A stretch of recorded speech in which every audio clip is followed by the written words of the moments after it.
गिरिराज सिंह बेगूसराय की बात करें, वो तो मांग रहे हैं, माननीय मुख्यमंत्री से कह रहे हैं कि दीजिए बाढ़ क्षेत्र घोषित कीजिए। नदियों में जो कटाव हो रहा है, इस कटाव के लिए सरकार के पास कोई अस्थायी समाधान नहीं है।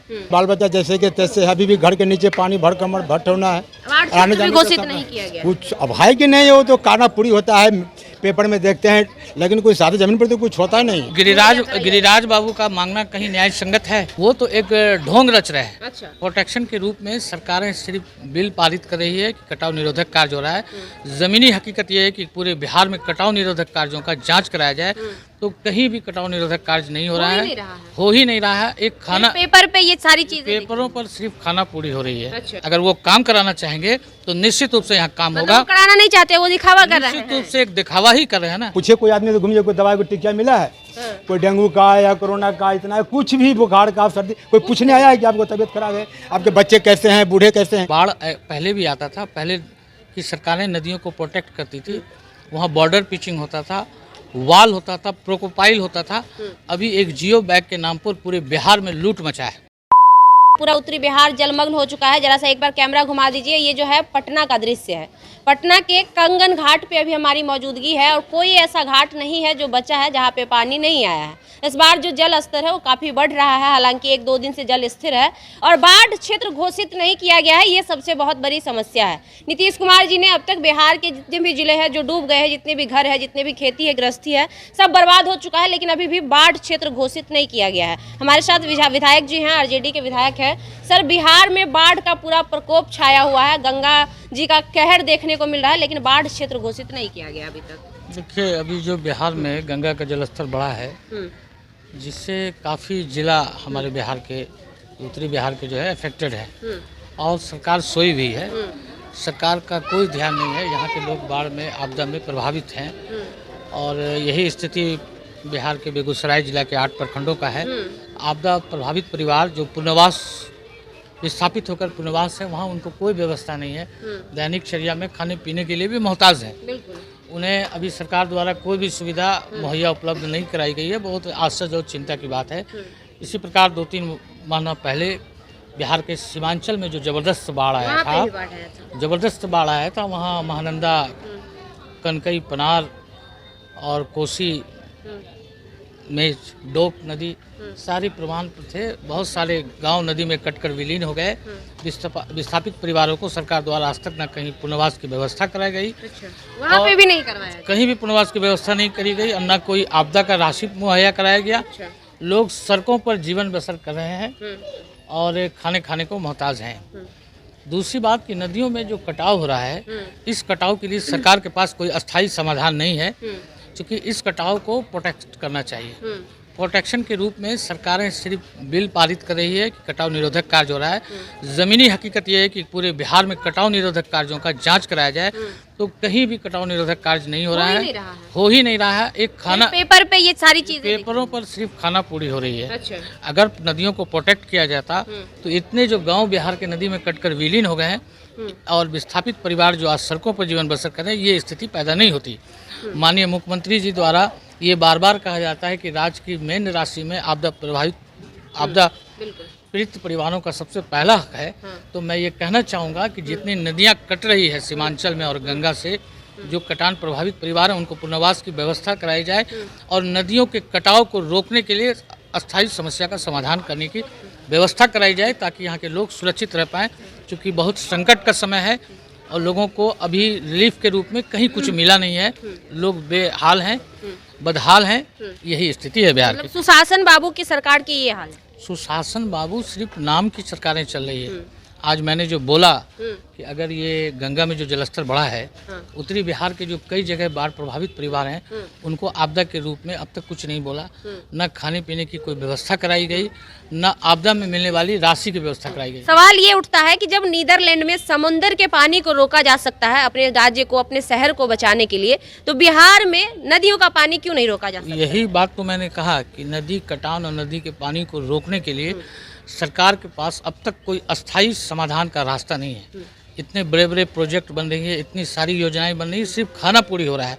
अगर नदियों को कि जल को रोकने के लिए और इस कटाव को प्रोटेक्शन के अस्थायी आखिर क्यों नहीं करना चाहती है बिहार सरकार को? इससे क्या फायदा है? आप विपक्ष में है, हो सकता है आप आरोप लगा रहे होंगे। ये कहीं सत्य नहीं है। बाढ़ पहले भी आता था, पहले की सरकारें नदियों को प्रोटेक्ट करती थी, वहाँ बॉर्डर पिचिंग होता था, वाल होता था, प्रोकोपाइल होता था।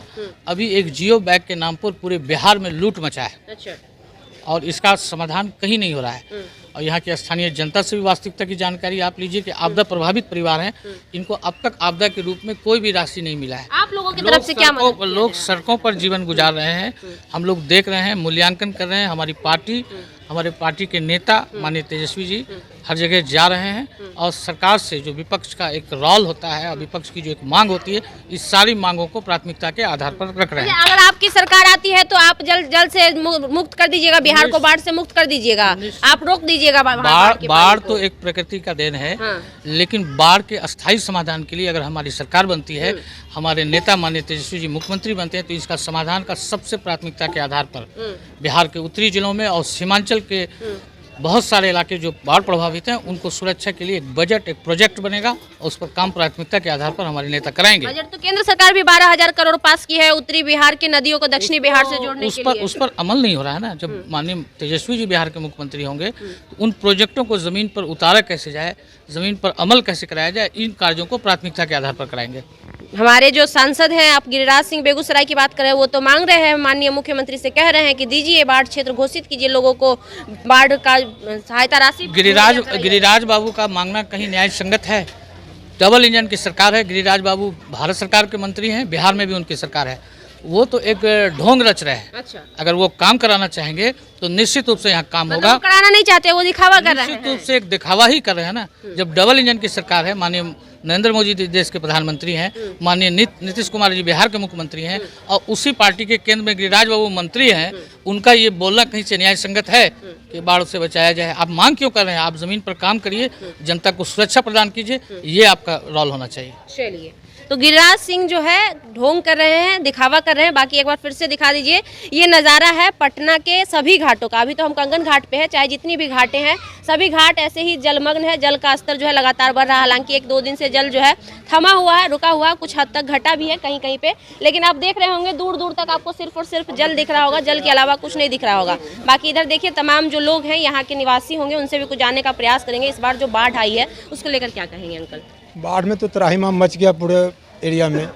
सबसे खास करके तो राघोपुर एरिया का जो है, तरसिया से लेकर के जफराबाद, रुस्तमपुर, मल्लीपुर इत्यादि जितना जो गांव है, सब गांव डूबा हुआ है। अच्छा। अभी तक तो पानी है, अभी तो वहाँ तो खाने पीने का भी मोहताज है लोग। मोहताज है खाने पीने तक। क्यों सरकार की तरफ से कुछ खाने पीने का व्यवस्था नहीं? हम लोग का भी घर है उस तरफ। लोग आगे मतलब यहाँ पटना में कहीं रास्ते पर, कहीं चौराहे पर, रोड पर लोग शरण लिए हुए हैं। 6 लाइन का प्लांट है जो वहाँ लोग जानवर बांध करके लोग रुके हुए हैं। बाल बच्चा जैसे के तैसे, अभी भी घर के नीचे पानी भर कमर भर होना है। आने जाने घोषित नहीं किया गया कुछ अब है कि नहीं, वो तो काना पूरी होता है, पेपर में देखते हैं, लेकिन कोई सारी जमीन पर तो कुछ होता नहीं। जमीन पे कुछ नहीं होता है। नेता लोग देखते हैं कि हवाई सर्वेक्षण करते हैं, देखते हैं, लेकिन जमीन पर कहाँ कुछ हो रहा है। कभी कोई व्यवस्था कुछ नहीं है। हम राघोपुर के रहने वाले, वहाँ पे भी कोई व्यवस्था कुछ नहीं है। कुछ नहीं है। चलिए, वहाँ पे भी कोई व्यवस्था नहीं है। क्या जी, आप लोगों के क्षेत्र में भी बाढ़ आया होगा? तो हम तो यहीं से हैं। यहीं से हैं। हाँ। ये पानी कब से, कितने दिनों से यहाँ पर है? ये पानी तो अभी 2-4 दिन में, अभी 3 दिन में, 2 दिन में घटी नहीं, इतना ही 2 दिन में घटा है। इससे हाँ। पहले और ज्यादा था? हाँ, इससे पहले यहाँ तक पानी था। यहाँ तक पानी था इसमें था।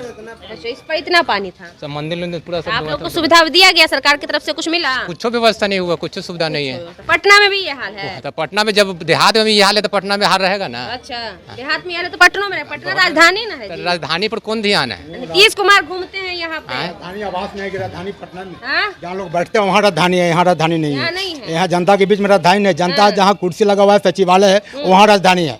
यहाँ कोई राजधानी, यहाँ राजधानी न स्वास्थ्य केंद्र सही है, न शिक्षा केंद्र सही है, कहीं कुछ नहीं है। शिक्षा जाइए, मेडिकल कैंप वगैरह भी नहीं लगा, कहीं नहीं कुछ है। कुछ नहीं। पूछे कोई आदमी से, घूमिए, कोई दवाई को टिकिया मिला है? कोई डेंगू का या कोरोना का, इतना है कुछ भी, बुखार का, सर्दी, कोई पूछने आया है कि आपको तबीयत खराब है, आपके बच्चे कैसे हैं, बूढ़े कैसे हैं, कोई पूछने आता है? कोई नहीं। चलिए, तो देखिए, तमाम जो लोग हैं यहाँ पे अभी हैं, क्योंकि अब जो है पानी थोड़ा सा घट गया है। यहाँ के लोगों का कहना है कि इससे पहले पानी यहाँ पर भी था, तकरीबन घुटने के बराबर पानी यहाँ पे था। 1-2 दिन में पानी का स्तर थोड़ा सा कम हुआ है। कमर तक, चलिए घुटना हम कम कह दिए, कमर तक पानी था। बाकी जो बच्चे हैं वो एंजॉय कर रहे हैं, पानी में नहा रहे हैं। और ये नज़ारा है पटना का, पटना की कंगन घाट का। और कंगन घाट ही नहीं, पटना का जितना हाँ क्या कह रहे थे? गुरु साहब का जगह है, गुरु गोविंद सिंह का जगह है। लोग यहाँ सभी आदमी आते हैं दर्शनीय, गंगा स्नान करने के लिए माँ बहनें हमारी आती है। बैठने का है जगह, कहीं भी देखिए साफ सुथरा हुआ है, पानी घटा है, मिट्टी हट जाना चाहिए पूरा हाथ तक, यहाँ तो वहाँ तक कोई व्यवस्था है, कोई साफ सुथरा वाले कोई आते हैं, कुछ नहीं। देखने का चीज़ है, निगम वाले भी नहीं, हम लोग सुनने की देखने का चीज़ है, आप खुद देखिए। चलिए कैमरा दिखा दीजिए। पानी जाने के बाद जो है ये पूरा जो है ये गंदगी जैसे का तैसे पड़ा हुआ है। नगर निगम वाले भी यहाँ आकर सफाई नहीं कर रहे हैं। देखिए श्री गुरु गोविंद सिंह घाट, ये जो कंगन घाट है ये गुरु गोविंद सिंह के नाम पर ये घाट बना है और उन्हीं के नाम से ये घाट प्रचलित है। लोग यहाँ आते हैं, पूजा पाठ करते हैं, दर्शन करते हैं, नहाते हैं, जाते हैं, लेकिन इसी गंदगी में जाते हैं क्योंकि किसी का भी इस पर ध्यान नहीं है। इस पर क्या ध्यान रहेगा जब इतना ज्यादा बाढ़ आने के बाद बिहार सरकार का बाढ़ पर ध्यान नहीं है, लोग मर रहे हैं, जान माल की क्षति हो रही है, खेती बर्बाद हो रही है, उस पर ध्यान नहीं है। तो ये सफाई तो बहुत छोटी चीज है उनकी नजरों में, इस पर भला क्या ही ध्यान रखेंगे। बाकी आपको क्या लगता है कि इतना पानी आने के बाद, इतना त्राहिमाम मचने के बाद भी बिहार सरकार ने अब तक बाढ़ की घोषणा नहीं की और ना ही अब तक लोगों को किसी भी प्रकार की राहत सामग्री मुहैया करवाई है। इनफैक्ट खाने से लेकर मेडिकल सुविधाएं भी अभी तक उपलब्ध नहीं कराई गई है। तो बिहार में वाकई क्या चल रहा है, नीतीश कुमार जी क्या कर रहे हैं, यह हमें आपको बताने की आवश्यकता नहीं। आपकी क्या प्रतिक्रिया इन तमाम मुद्दों पर हमें कमेंट बॉक्स में जरूर दीजिएगा। लाइव लॉन्ग न्यूज देख रहे थे आप, मेरा नाम खुशबू रॉय है। बहुत बहुत धन्यवाद।